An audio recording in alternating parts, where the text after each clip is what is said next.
This is Common Courtesy with Sean Nicholas. Sneaking the fucking, I'll be like, But I'm like Nikki Prue. You own this company, essentially, say. Let's just call it like a bread making company. And you have Courtney Harbaugh. Tell me that this, like, you just didn't know. Fucking lies. That's all fucking lies. Angelique Young. random fling. You know, if we gotta go to the strip club and find you a homegirl, I'm okay with that. And Stephen Galbraith. And I used to think that like monogamy was natural and like you pick one person and that's like all you're supposed to do, but my mind has expanded since then. I'm excited. The gang's all here, yeah. Yay! With special guest co-host Adriana Sparkle. Sit back and let's start the conversation. Hey guys, and welcome back to Common Courtesy. I'm your host and moderator, Sean Nicholas, aka Desire Some More. And with me, I have Nikki Prue. hello. Hello, how are you? I'm good. How are you? I'm good. I'm feeling good. We're back. On the bottom of her, we have Stephen Galbraith. What's up, guys? Long time no see. Hello, stranger. It's been a while. Feels good to be back on. Good. I missed you. We missed you. And also joining us as guest co-host for this evening, we have Miss Adriana Sparkle. Hi. Yes. Hi, thank you for having me. Thank you for coming on, Adriana. How are you? It's been such, a long time since I've seen you in person. The drive was horrible. I'm so glad I got here on time. Thank you. It's been a minute. How long? I mean, at least 6 months minimum, 7 months pushing. I've lost count after, July when, I realized that everything's been shut down for quite some time. Like, that's right.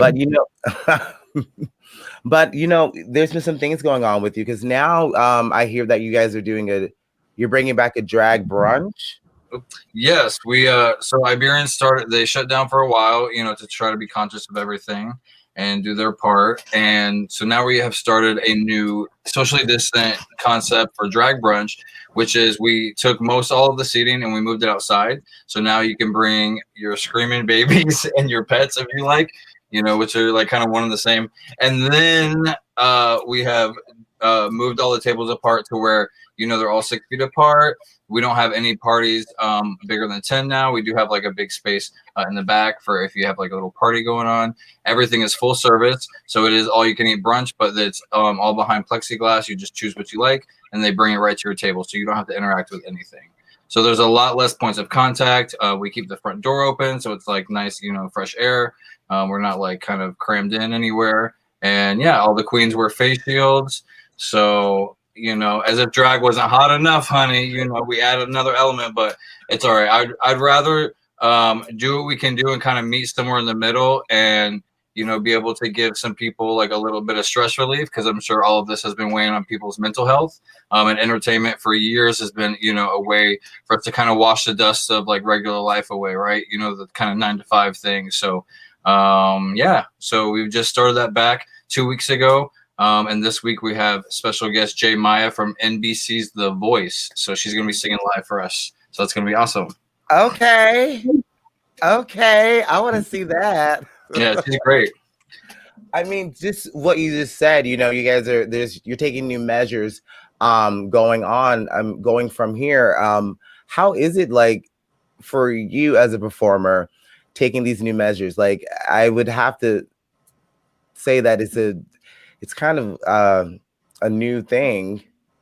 Well, you know me. I don't know. Steven hasn't had the pleasure of seeing my show yet. However, I'm very hands-on with people. I'm very into like burlesque and I do like pole classes and stuff like that. So I'm like sitting on people's laps, like giving them little lap dances, like grabbing money out of their mouth, like all kind of crazy shit. So, flip it or reverse it, I had to kind of pull out different talents that I have that don't involve that. So, I do like silk fans, and just different stuff like that, just different dancing. I did like a fake tap dancing number that was kind of like silly. So just trying to be creative to come up with new ways to entertain without interacting with the audience, which is literally, in my opinion, one of the most important parts of drag, because you literally kind of make people feel special. Whenever they tip you, they like that interaction that you're grabbing it, that, you're kind of paying attention to them just for a second. And you're paying respect to the fact that they're paying you respect by giving you money.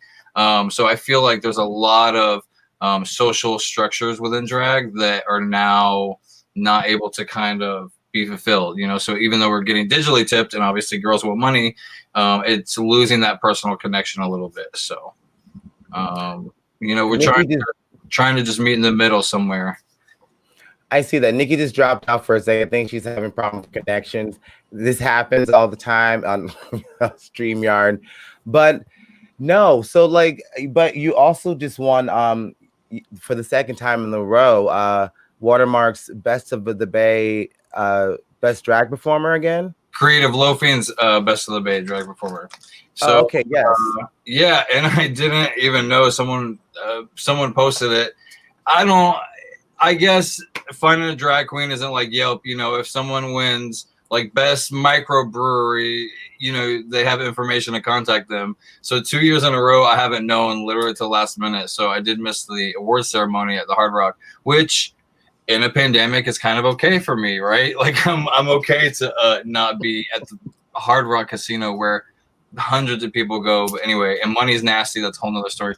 But yeah, like I got the award, which is funny to me because, when you win an award for something that you haven't been doing for the past 7 months, it's like, oh, okay, you really do love me. So I don't know. It gave me, I guess, like a little spark and fire to kind of like get back on the horse. Cause I've, been trying to take this thing pretty seriously, and, I'm a very social person. So it's, coming up with new ways to kind of maintain mental health, without interacting with people has been, the challenge. So like running every day, except for when it's been like, 90 degrees at 10 a.m. But I've been like running pretty much every day, just starting many projects and not finishing very many of them. But, I think the key is to stay busy because like our bodies are made to move, our minds are made to create. So whatever that be, you got to kind of do it. Yeah, especially in this time, like it's really weird. Like I just returned to a job and just how things are, people are either taking it seriously or not. And, like Steven, how have you seen, COVID? Because we're going to talk about, the president, his positive diagnosis, but how have you been feeling throughout this whole thing? Because it's been a while since you've been here. Back during COVID, my drinking increased and eating pizza increased substantially. It was like a daily basis. I went from like 172 pounds up to like 189. Since then, I've been working on shedding it off, and I'm back down to like 177, and I feel really good. But like just noticing that like when everything shut down, the only thing that was keeping me sane was like taking my longboard out, riding downtown, going outside, doing all those things, because it's so easy to get trapped in a place where you're like, okay, well, I can just sit inside and play video games, or I can just sit inside and watch movies, whatever it is. But looking back on it, though, that was the most perfect time to like get reconnected with like my mental health and like read books and like do things of that nature. So if the world shuts down again, I mean, it's not going to be good, but on the bright side, like I'm going to have all the time in the world to like sit at a park and read books, or like sit inside my apartment and just like get in touch with myself again. So, a little bit more prepared this time if something does happen, but if not, then great. All right, guys. So let's get into some fun stuff. I think Nikki's going to return sometime soon. We never know, because like her connection, we never know what the connection, either my connection's off or, hers is off. She's probably trying to fix that. But we're going to go ahead and get into some hot topics because a lot's been going on. And the presidential election is this year. And we were going to more focus on the debate this time. But this weekend, Friday, we find out that, the president and Melania Trump has been diagnosed with COVID-19, and the president was then shipped off to Walter Reed Hospital, and he was on, a battery of a couple of drugs. Now he's off. I mean, actually, no, he's still sick. Now he's back home in the White House. I just kind of want to show a little clip of, what's been going on with that and his return to the White House. Interesting journey. I learned a lot about COVID. I learned it by really going to school. This is the real school. This isn't the let's read the book school. And I get it, and I understand it, and it's a very interesting thing, and I'm going to be letting you know about it.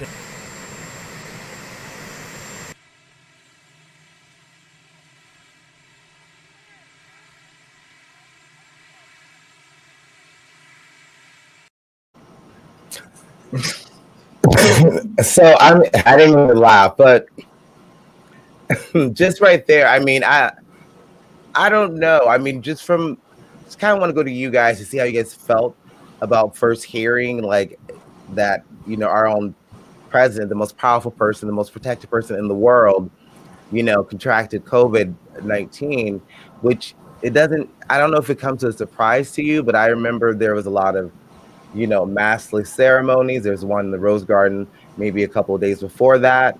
And then he had the rally as well. And he even made fun of Joe Biden during the debate about wearing masks. And then now he comes down. Let's go to Adriana. Adriana, how did you feel when you heard this?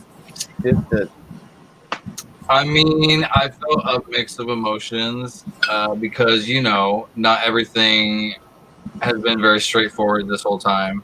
So I don't know if it's like another stunt, because you're going from, oh, it's not, it's not real, it's a hoax, to, oh, I actually have it. So I don't know. There's multiple elements here. The most being that the fact that he is confirmed by doctors to have it, that he chose to then parade around, leave the hospital, parade around in the car, like without his mask on, and like wave to people and stuff. It's like, I don't know. It's like this like false showboating for no reason, So it's like he's trying to kind of do smoke and mirrors around everything, and I'm just worried that this is another stunt because it's awfully close to like the election happening, that all of this is happening. So I don't know. I really don't know. Like it's like so you mean to tell me that immediately the day after the debate, then you come down with it? So is that to like make people nervous that you gave it to Joe? I don't know. There's just like literally like 100 elements, like facets to this. I mean, I don't believe anything. I don't believe anything he says. Why would I believe that you have COVID-19? And like, if you do, you are continually being a horrible example of how someone that does contract the virus is to act. Because clearly you're supposed to be quarantining. You're not supposed to be outside. You're not supposed to be interacting with people. You definitely should be wearing a mask to respect others and not be trying to pass it to other people. So there's like so many moving parts to this situation that it's baffling. I don't mean to laugh, but I guess there's like a petty bone in my body because I'm like, damn, it's kind of like, it's ironic that, this person was out there saying, oh, it's not that serious. And then because I have to believe some of this because him taking a trip in that Marine One, that's tax dollars. That's my money. That's your money. And if it was a fake shit, I'll be kind of more mad at that. But anybody's money but his money, apparently. Yeah. And, and the fact that I'll say all this later, but I was just seeing that, okay, Steven, how did you react when I first told you about? Well, okay, I'm going to try to, okay. So that's the most news I've heard in the past like 2 months. So that's a start. Second, when you first told me that, my initial impression was, okay, great. Like, hope he gets over it. What's next? Like, what's more important? Because obviously it's COVID. Like, it's a thing. It's happening. But like, you're going to shut the world down and like take attention off of other more important things just because he contracted COVID. Like I would understand if he was dying and like on his last breath or something like that. But time and time again, we've seen that like, yes, COVID is serious, but to the extent of how serious it actually is, no one really knows. And I personally don't believe that it's as big of a deal as it is. And that's coming from someone who, like I've said before, has people very close to me that are extremely high risk of contracting it. I know people that work in hospitals that have been questioning everything that's going on, the validity of it, don't trust anything. So I also agree that this could be a stunt. This could be something that's going on before the election, and usually crazy shit like this happens always before elections. So I don't really I don't really have an opinion on it. Like, cool, get over it. Like, on to the next thing. Like, let's focus on more important things besides the president contracting something that may or may not be as serious as we think it is, but we may never even know. So, yeah. Nikki. I mean, I kind of feel like I have a combination of feelings that include some of what Steven said. But really, my biggest thing was, like, I'm not taking any pleasure in this. It's not, I know there's a ginormous group of Republicans who think that we are just all reveling in this. And for me, that's 100% not it at all. But I feel like it should be kind of a humbling moment for him. Because considering, you know, I have my own feelings on whether or not masks really do as much as they say they do, et cetera, but I'm not the president of the free world. And I just feel like maybe mocking it as much as he did and mocking the precautions as much as he did to then get it should have been maybe an open learning experience. And I feel like instead it's just been almost more, maybe not more mocking, but definitely not as humbling as it should have been, you know. But there is an election right around the corner, so who really knows? So before I go, I have Angelique's right here. But yeah, I kind of have a feeling I agree with kind of Steven. Like there are some bigger issues, but the one issue that I was worried about is, you know, he is like 74 and he's the free leader of the free world. He's our leader. And what if he did like had adverse, you know, reaction to these medicine? Because, you know, even right now, we're kind of in a dark area because no one's ever gotten a chance to receive some of these medications that he has, as he has so early. So, I mean, we never know what's going to happen. I hope he gets over it. I don't want anything to happen to him or anything like that, but I'm just like looking at this, like this is just another mismanagement thing why I feel that everyone vote should count and everyone should vote. Cause I'm kind of over all the dramatic, you know, it's big 2-3 years of all this garbage. And now he hosts all these, events where people aren't wearing masks. And like, I agree with Nikki, you know, we're not sure if masks really work, but it does help stop the spread because I'm looking at it now. He was never wearing one and he had these big old events and he put a whole motorcade and people, you know, essentially in the line of fire of the virus just because he wanted to go and drive by a bunch of his supporters. Right. And I can't essentially against doctor's orders.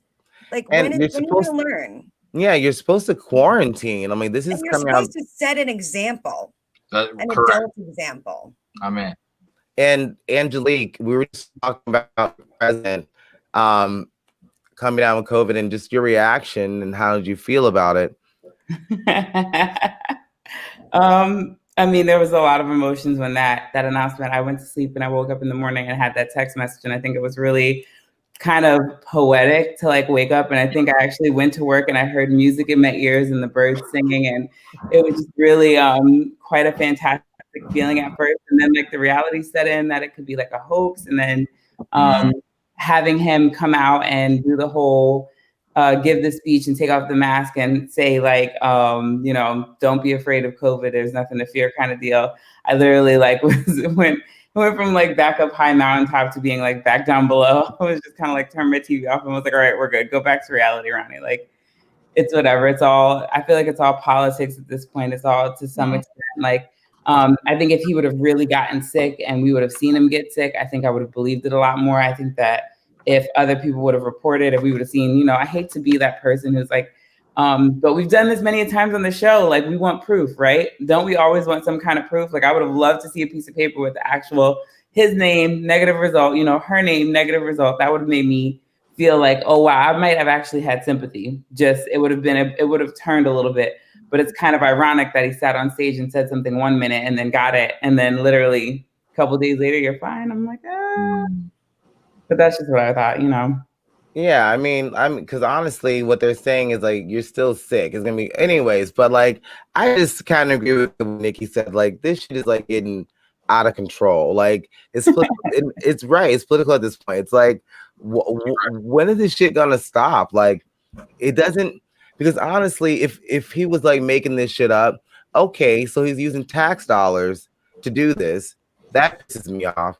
And then I debate. I remember they were talking about voter suppression when he said something about the Proud Boys go stand and wait and go watch at the Stand polls. down. He said, stand back and stand by. Yeah, and it's just, I mean, I'm gonna get off this topic, but I just wanted to kind of say, like, it's just kind of getting. Never get off of that part of it. I just don't understand where the country's going to now. Like, it's getting a little too crazy. It's just getting too much for me. Like, I just don't. Because then you're going to take your mask off. You're going to show people. Oh, how I miss you, Steven. If I have to wear a mask, I'm doing it right. Amen. Yep. So anyway, so I don't know if anyone caught Saturday Night Live, but it's really fast. I just thought Megan Thee Stallion and Chris Rock, he was hosting it. Megan Thee Stallion made a big scene for Breonna Taylor. I think that was honestly one of the best performances I've seen on that show. We also had Chris Rock things during the speech, during his monologue, which I thought was very important for people to hear. And also, I just thought it was really funny just to see. Oh my God. They're amazing. I wish they were president. Like that. I wish that was our president, our VP, because they are freaking awesome. Like, I mean, I don't know if anyone caught it, but like anyone did it just bring something to you, like just a little bit more positivity after all this craziness going on? SNL always does, but this was a particularly good episode. And Adriana. Yes, I watched the clip. It was almost like insufferable because they hit so many points with the debate that it's like, I mean, because everyone's thinking it, because I think you're like literally just trying to get over all the petty stuff to really hear like the core issues. And I mean, but that's just all it was. I mean, it was just like it was just a show. It was a show. Steven, did you catch SNL this weekend? No, I didn't watch the debate, so I didn't watch the parody. Oh my God. No, you would have loved. Now there was this one skit. It was like the stunt people skit. Yes. I'll definitely watch it. It sounds like it was really funny. You have to, because what these girls say about, like, she's like, it's about getting hit so hard. Oh God. Oh yeah. And it makes you fart. I forget what her name was, but it was ridiculous. I can't. Wait, Angelique, did you see it? Did you get a chance to watch? I didn't get to watch the whole thing. I only watched I watched the Megan performance. I watched the opening monologue, the closing, and then also the major skit that we talked, the cold open that they did. Yeah, I mean, like, I just thought it was fun, because it's kind of like a return to normalcy, because you were trying to get out of this whole, COVID shit, and like we can't just get away from it. It's just still there. Like, Jesus. Well, there was actually a little bit of truth in there that they were hitting on, that because she was saying like, oh, I can't because of COVID, like we have to keep conditioning our body, and that's why she like kept hitting her butt with the thing. She's like, oh, my butt can't lose, she's like, we're stunt people, like we have to, and they're like slapping their body and doing all this stuff. That's so true. Like they keep interviewing in New York, they've interviewed like all these ballet dancers and stuff that do such rigorous things that it literally takes daily diligent practice to continue. And so as a drag queen, like I just starting back, like it is insane that I didn't realize what I do is basically like freaking like CrossFit in heels, I mean, it's like insane. You know, Angelique's doing like back handsprings and stuff. So it's handle it. My body is not what it used to be 4 months ago. It's unreal how quickly, like, if you don't keep up, you know, you don't keep some kind of regimen, how it gets. So even though I was laughing, it was hitting home more because I'm like, oh my God, because I've literally been like washing the dishes in heels and doing stuff. Like, literally, hurting so much, I like corseted a lot, and then I wore heels and I felt fine. So it was like, you know, I talked to a friend of mine who does massage therapy. And he was like, "Oh yeah, if you're used to wearing heels like 4 to 5 days a week, and especially dancing in them, all the muscles around your spine and like the muscles in your legs are used to kind of being on point. So it conditions itself to endure that type of activity." So I'm scared to get back in heels. Like, I'm not gonna lie, I've taken this time off. I am terrified because I already know. Because I've been dancing for a while, like for years, and like I just know it's gonna have to be that that workout again, to be able to have those muscles, be able to stand in heels for such a long time, and like that back. I got to get that back. You know what? We got to get out here again. Hello. I have a nice little ass. I don't know what's going on. You got to get that one good callus on that pinky toe. Oh my God.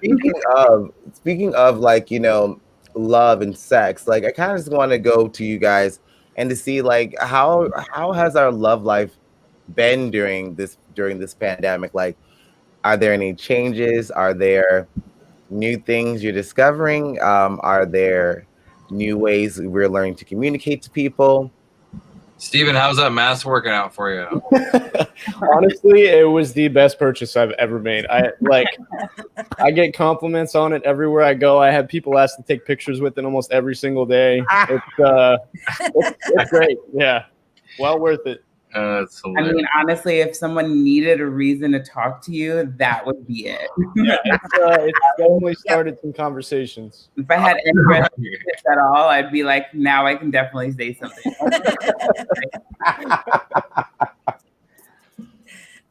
Nikki, like, has COVID changed things for you? And Sean, like, how is everything going? Like, I don't know, like. Honestly, I mean, for us, like, we kind of like took the ultimate test by having a long distance relationship for like 2 years, and then him coming to get me, us driving down here together, and then just boom, here I am with my 2 dogs and my whole life, and I don't have a job for a while. So I feel like we kind of like had almost like a trial run, and we just have a really good relationship. And I mean, I've never had one of those before, so I don't really know what it is to say that, but we get along really well. We're really in sync, and we really are friends as well. So I feel like, we've had our moments, and especially when everything was on lockdown, of course there were arguments, but I think we've done a pretty good job of weathering it.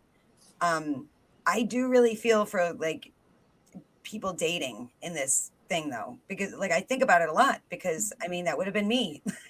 And I don't know like how different things are. That was actually, I was glad to talk about this, because I do wonder, it's going to be like a completely different game, I'm assuming. I mean, Steven's already got his angle working for him, but like what, going out to bars and looking at people and not really being able to see their face, like that alone is weird. It's just a weird thing. So I don't know. Pretty eyes, it's your moment. Exactly. Well, but still, it's like, I don't know. It feels like it would add a whole 100 new layers to how like weird and difficult and frustrating dating can already be. Oh yeah, it does. Adriana, like, have you experienced, like, what's your experience during this? So I was hoping you didn't call on me, but I'm gonna go all the way in since it's common courtesy. I was in a polyamorous relationship through COVID. I went through 2 breakups with COVID, through both of them. So, and then my roommate was dating both of these boys at the same time as I was.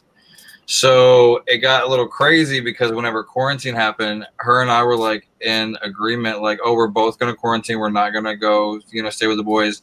And so she would like go to one boy's house who was working in an office building around tons of people, like 100 people a day, and then going to the other boy's house. And then I'm like, how are we gonna do what's quarantine if you are spreading germs, if you're contaminating everything? You know, you need to pick one. So she did, and yeah, she's still there right now. But yeah, it was a lot. Like it was a lot of stress because it's like it literally adds that element. It adds, like, I went, like, for instance, one of the partners was sick, had a fever, like woke up pouring sweat, coughing, all this stuff. I'm like, oh my god, they have. So I all I could do, what can you do? I'm not a damn doctor. I take some little emergency, literally got some lemon soup from downtown, and like I went in like a little lunch sack, like put it on their porch. Well, then I see her car there, and I'm like, that's my roommate's car. I'm like, so she's inside. So you're inside when he's literally deathly, like sweating and all this stuff. This is whenever it was like quarantine, everything is shut down. Da, da, da. I'm like, you're literally inside. So what, you think you're gonna come home and so I literally text her. I really hope you're not inside right now. And I said, if you are, please don't come home.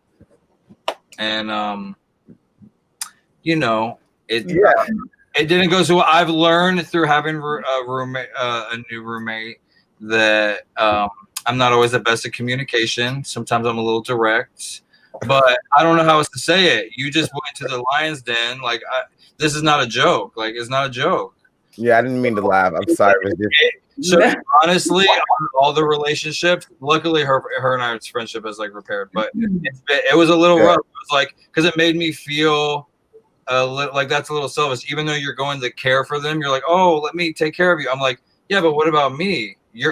I understand a lot of people are selfless and they don't think about themselves whenever they're trying to care for people, and that's a wonderful attribute in some instances. But when you have to come home, why wasn't you thinking about me, that you live with me, and then now we're going to be sharing germs and tight quarters? You know what I'm saying? So it was so complicated. It was crazy. I get that. Still, yeah, you know.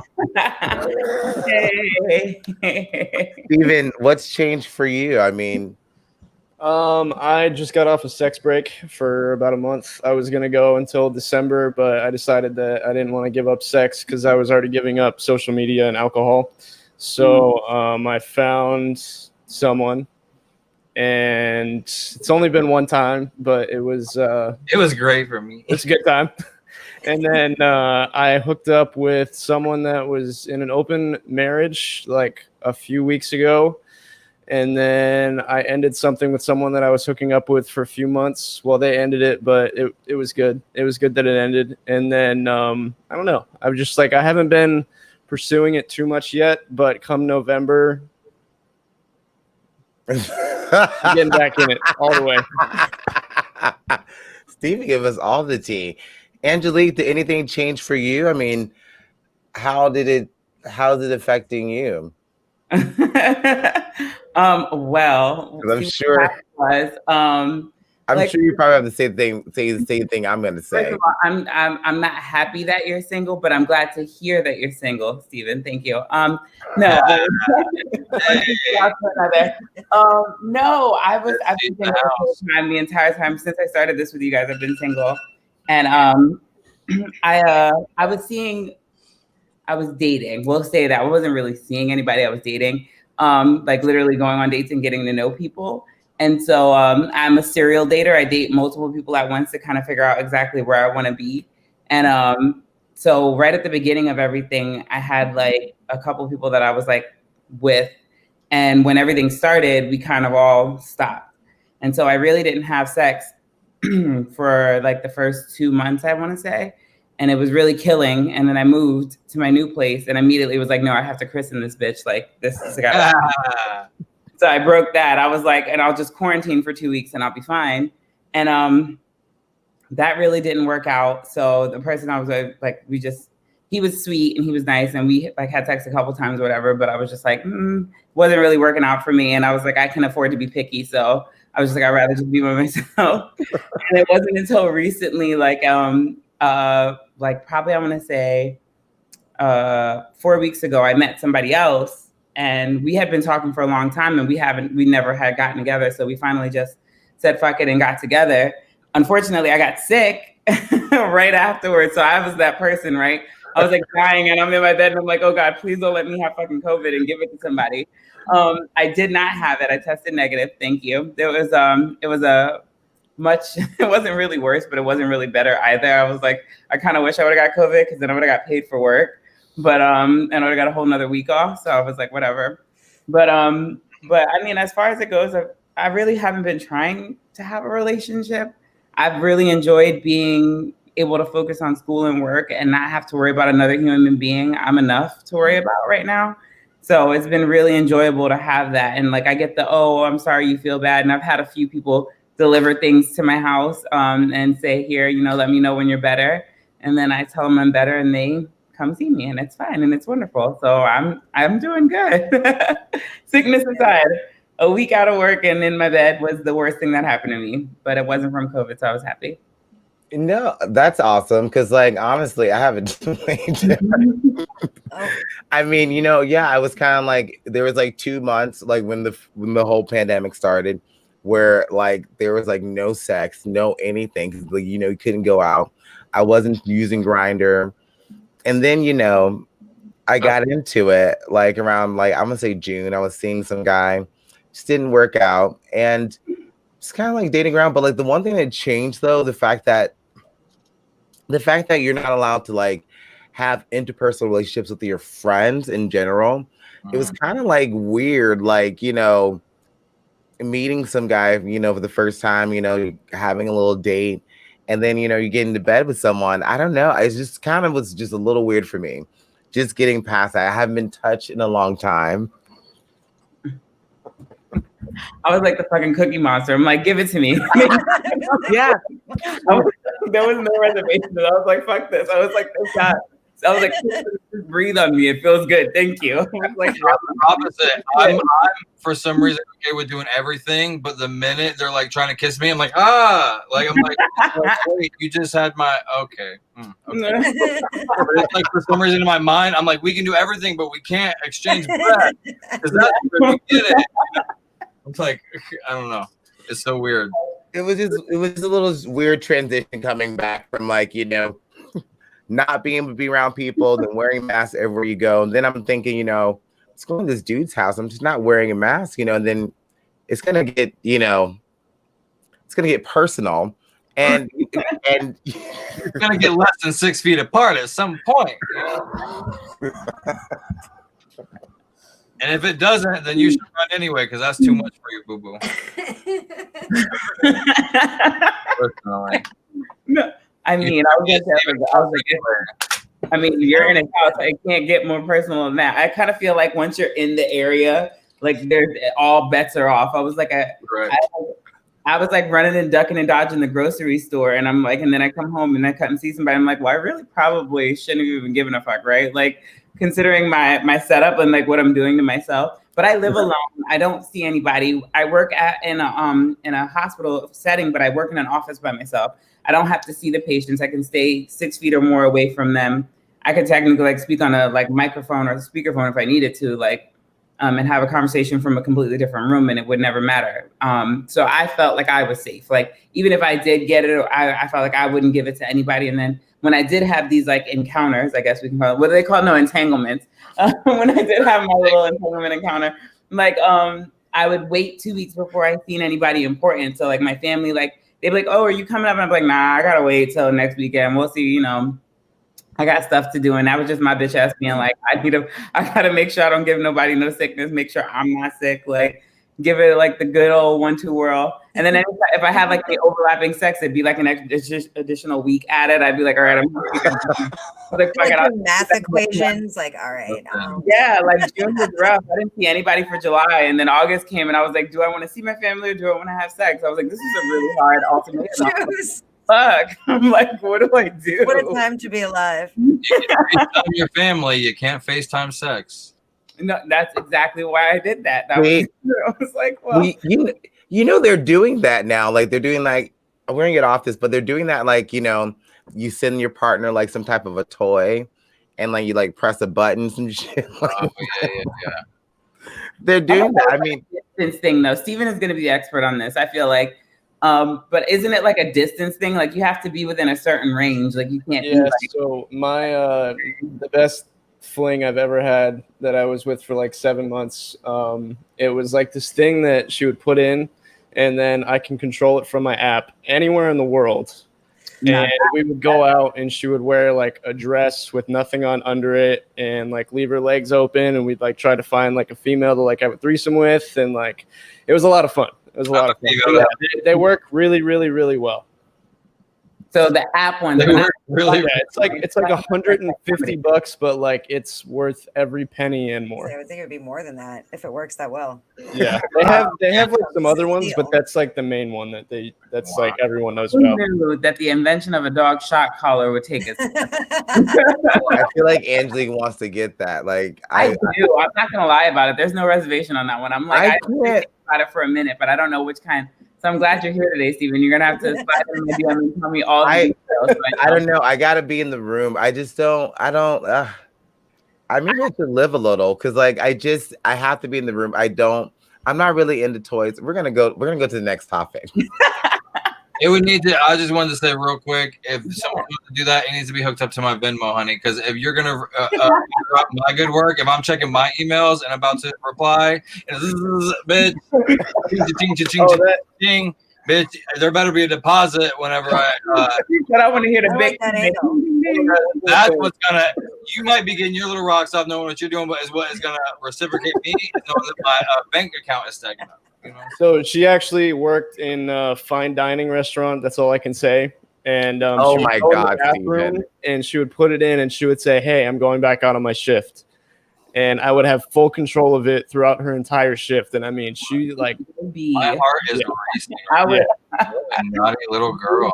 Yeah. So, but I like, but I need a safe partner. I need somebody who's not gonna fuck my life up and be like every time.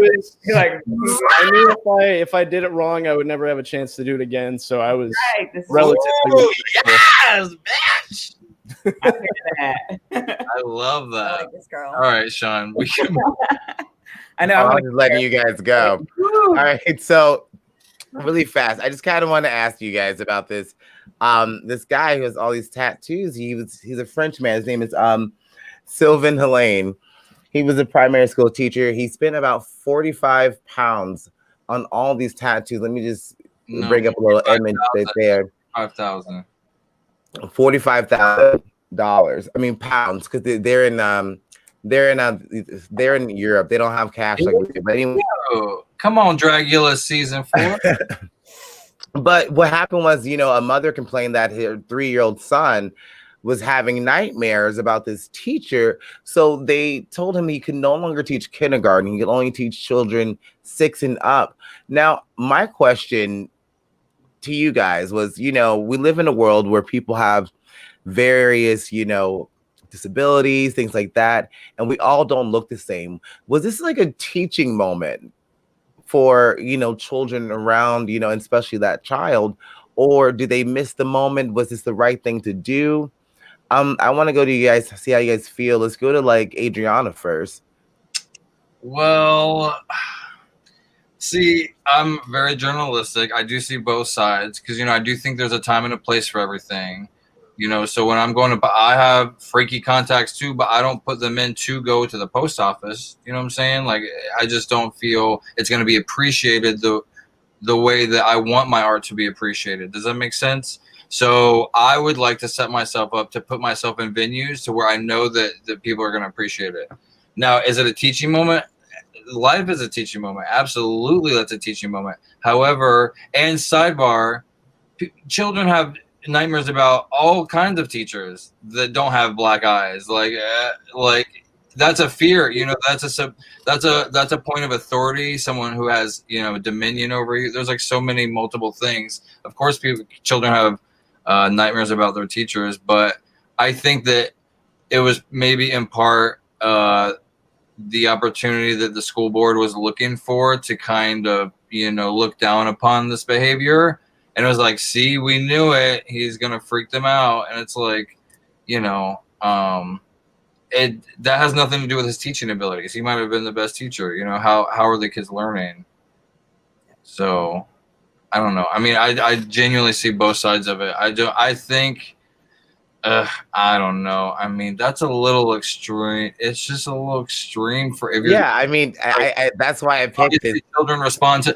I used to work at Walmart in the photo center, and they had me dress up as the damn bunny for Easter one time, and I'm trying to give children free candy, mind you, the little Reese's eggs, delish, in a basket. I'm trying to hand you free candy, and I'm a adorable fucking giant bunny. Slightly frightening, but it's still adorable. And the kids are literally like screaming about to like piss themselves. So, and it made me feel literally horrible. I literally was like, please don't ever make me wear that fucking, it like traumatized me. I'm like, I don't want to make children cry. So I don't know why you would want to, I know that pain. You know, I don't know why you would position yourself to potentially freak out your class. I don't know. It's a catch-22. There's contacts, and obviously we're in the world, you know, me, Sean, and Angelique are in the world of illusion and entertainment. There are contact, you know, if anyone remembers the band Limp Bizkit, how Wes Borland would wear like those black sclera contact lenses, like that's a thing. You just pop them in and pop them out. So It's like, if you wanted to achieve that look, there's a temporary way to do that, to literally, you know, I don't know. To achieve that without because I can see what you mean. Or if that's because being a teacher is a career, right? Like that's not like, oh, I'm, you know, working this for the summer. It's like, if that's what he does and he knew that that's what he wanted to do and he has a passion for teaching, I think that maybe he should have consulted with some of his colleagues and maybe, you know, vetted it a little bit before, you know, being surprised that happened. I can't get over the Easter Bunny outfit. Free candy, little shit. What the fuck is wrong with you? Bitch, I so well because you're in this baby hair.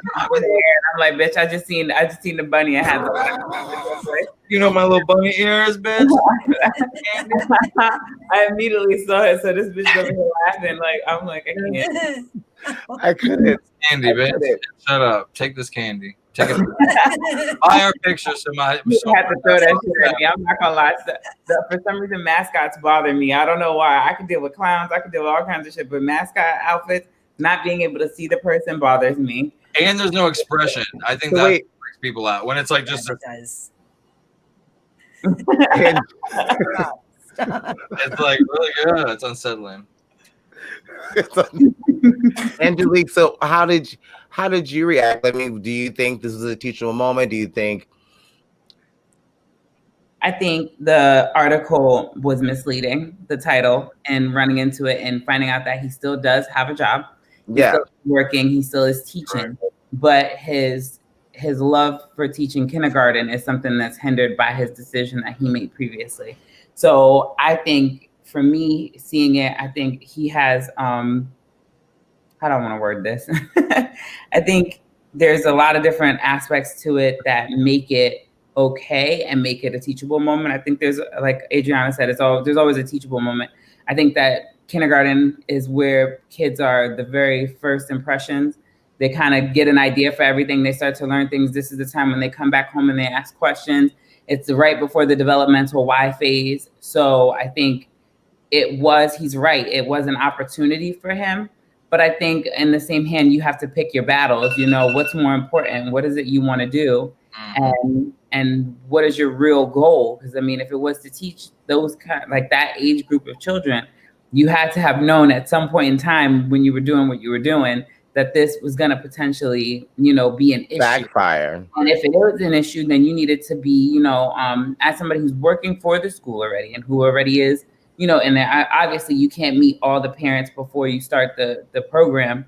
But in that same hand, making sure, I mean, obviously the school backed him on it when they gave him the job and they allowed him to do it. They saw his progress. So clearly he's a good teacher. There's a lot of things you can read in between the lines and see how it was.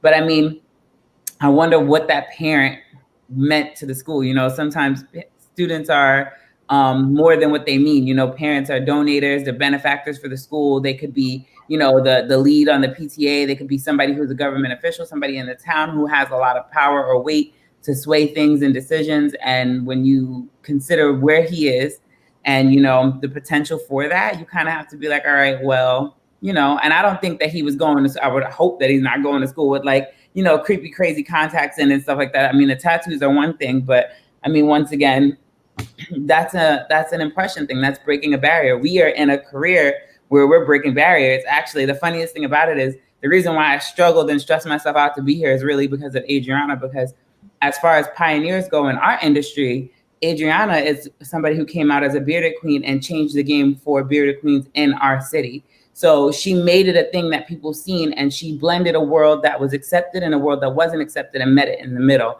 And she refused to move on that line. She stayed on that line. And because of that, everybody met her in the middle. At least from me, that's my point of view. That's how I see her. And there's so many other queens who have come before her who have tried to be that and tried to accomplish that. But what they failed to do, she managed to do. So maybe, just maybe, this particular person is this incident or this whole thing will prompt more people to have tattoos. I mean, look at how far we've come in the industry where cops, firemen, Army veterans, everybody can have tattoos. The limits of what you can do, how you can wear them, nurses, everybody that used to have to be clean or have to cover up all their tattoos are now being allowed to show their tattoos as long as they're not, you know, provocative or, you know, they're not offensive, you know, something like that, you know. So, I mean, he is in a position to take this and use it the right way. And I think what they did with the article moved it in the right direction. I just think the article, they missed an opportunity. They missed a teaching opportunity. They missed a learning experience because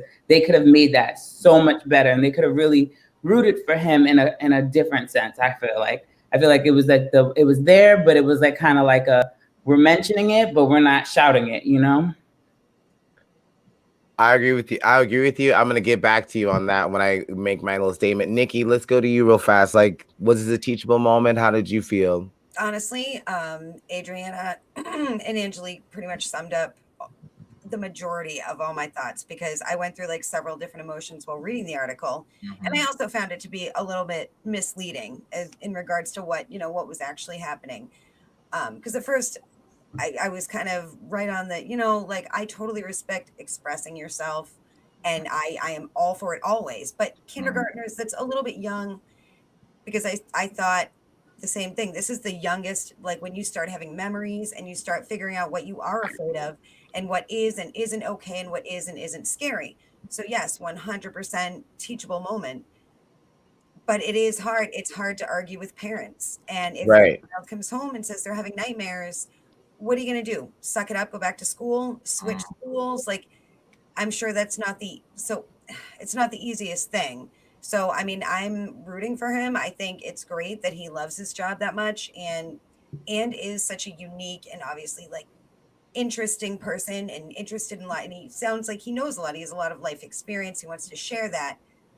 I just feel like there's some kind of a line. I'm not a parent, so I don't know. I can definitely see both sides of it. It's kind of frustrating in that way. Like, it's just very, like a level that just keeps moving, because I want to be all in favor of it, but I'm not a parent. I don't know.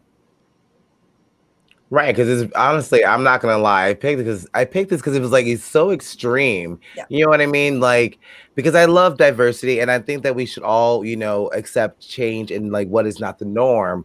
But at the same time, I gotta let Steven go. Steven, do you kind of agree with everyone else as well? Yeah, so first, I would say my first job that I ever got, well, like my second or third job I ever got was Publix when I was like 16 or 17. We used to never be able to have beards ever. Like, doesn't matter where you worked in Publix, you were not allowed to have a beard. So at some point, eventually, they realized that times are changing and beards need to be accepted, and now you can have a beard working at Publix.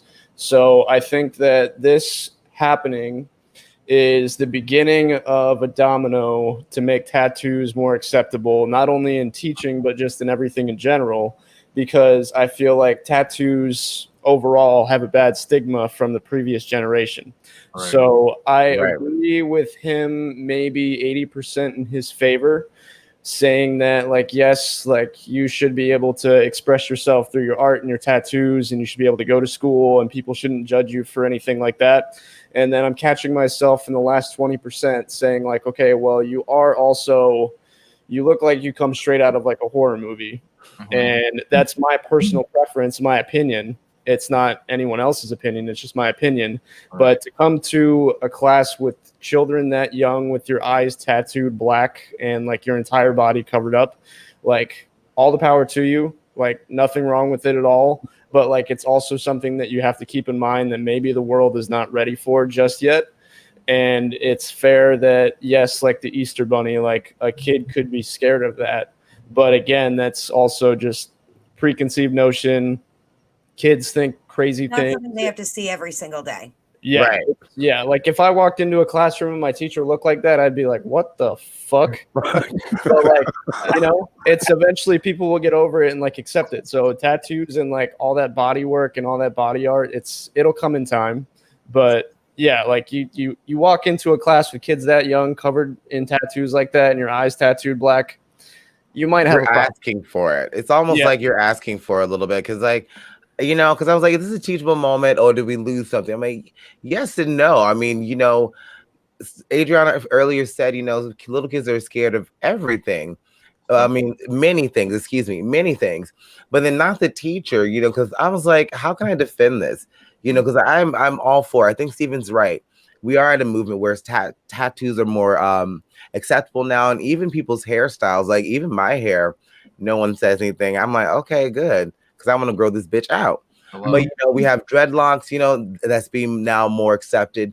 So, I mean, but, you know, I'm glad it didn't come to like a fight between him and like the parents, because honestly, he scared the shit out of me the first time I saw him.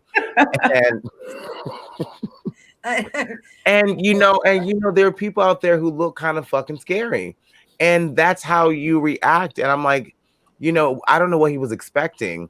And I think it's great that people should, you know, express themselves. But what Adriana said earlier, you know, there's a time and a place. And with children that young, you know, I'm surprised he didn't lose his job entirely. I am a little as well. I actually think it's great. Like you said, the article was misleading in the fact that it totally made it look like they like fired him.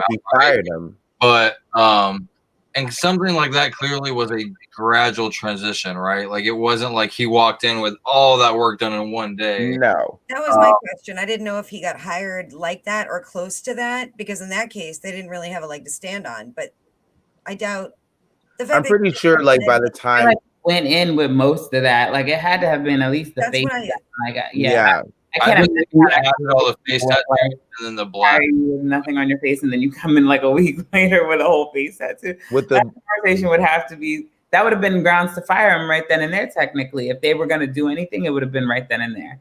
You know what? It would have been fine without the black eyes, though. Like everything would have been fine. I agree. Those black eyes, like that shit. It's unsettling.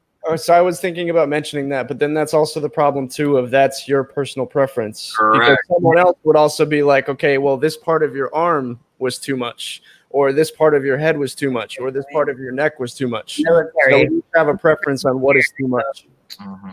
No, the other thing I was thinking about was there's two sides to this that I forgot to mention. The nightmare thing is ridiculous. If you are trying to protect your kid from everything that scares them, you are going to be writing a lot of fucking angry mom letters because it's going to be movies, television shows, you know, the wind outside. You're not going to chop down a tree because the branches look like fingers and it's scaring the kid at night. You know what I mean? Like there has to be a conversation about how the dream world works and explaining to them how their brain works. Or, you know, I've had conversations with my nephew before about him. He's 4, about his dreams. And he's like, you know, it went from being scared and going and getting in his parents' bed to him like now talking about how crazy his dreams were. And he's like, you know, I was scared, but then I woke up, you know, and he's like, and I was okay. And I'm like, all right, yeah, exactly. When you wake up, you're okay. So, you know, as long as you wake up, you're good.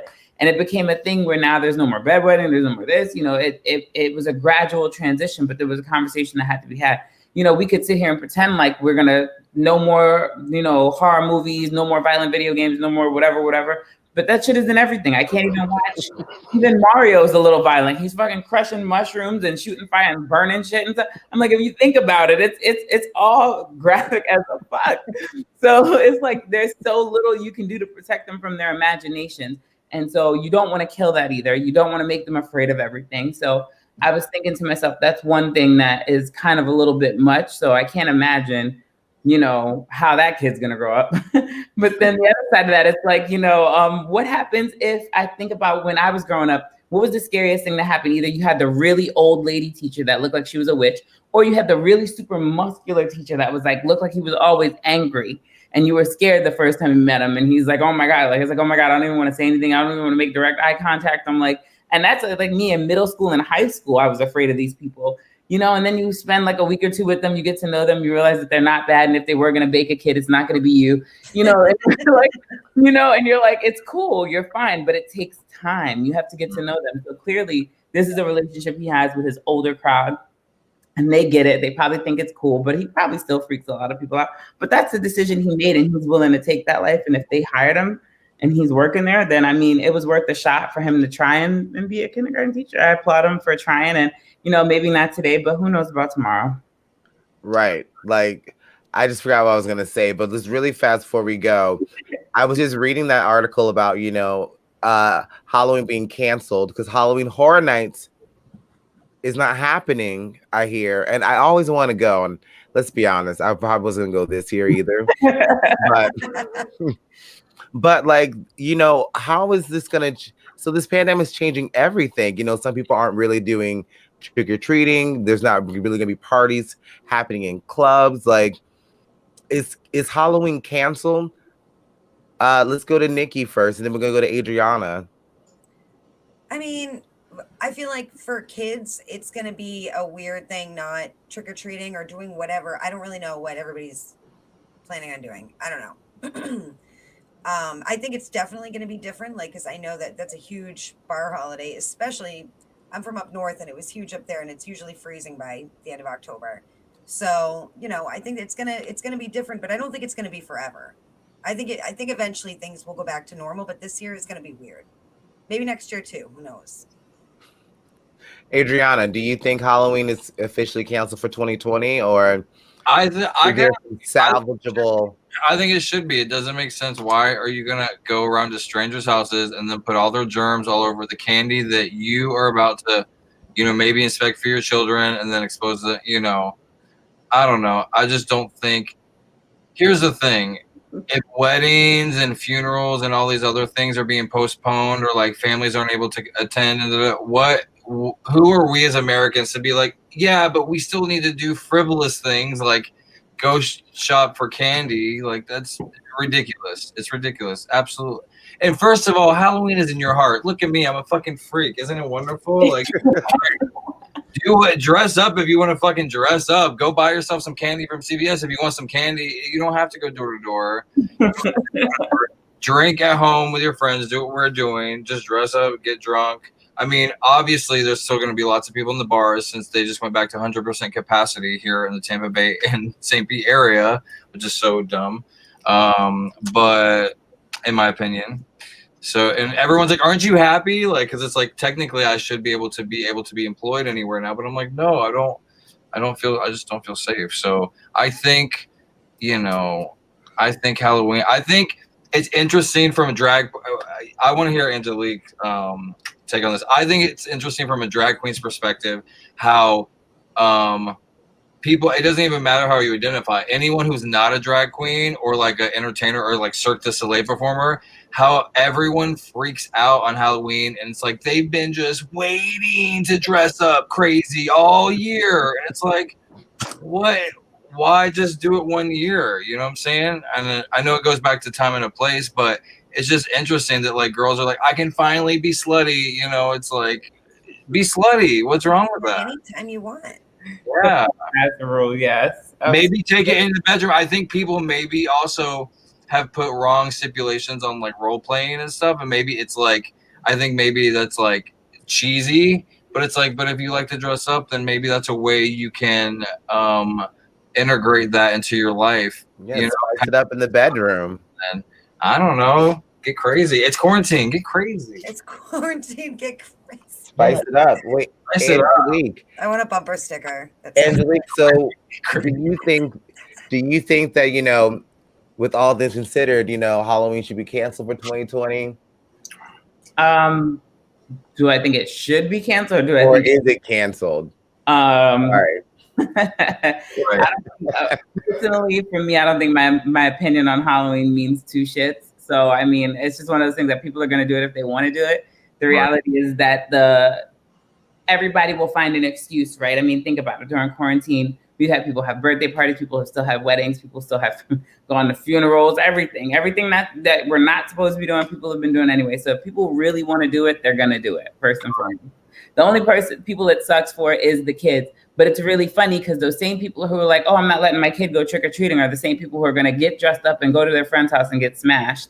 You know what I mean? And around 27 people. That's why when Adriana was like, oh, like, no, like they shouldn't be out. I was like, but the bar's open at 100% and everybody's going to go to the bar. So they're going to go to the bar, or the kid is going to go to the bar and come home and bring whatever's at the bar home anyway. So at this point in my head, I'm kind of like, despite how I might feel about the whole situation, it's kind of going to be a fuck it situation. Like, you just got to take a chance and go. Like, I took a gig working, and at the time I took the gig, it was supposed to be 50% capacity. The night that I started working, the night that I worked, it went to 100% capacity. I went from like safety in my mind to total chaos in my mind.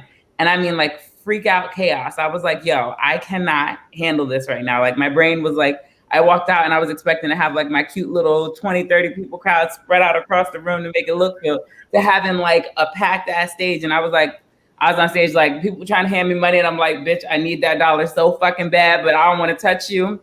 How am I going to do? It's like trying to have a whole maze game. Like, you be sitting there like feeling some type of way. So, I mean, for me, I played pretend my whole life.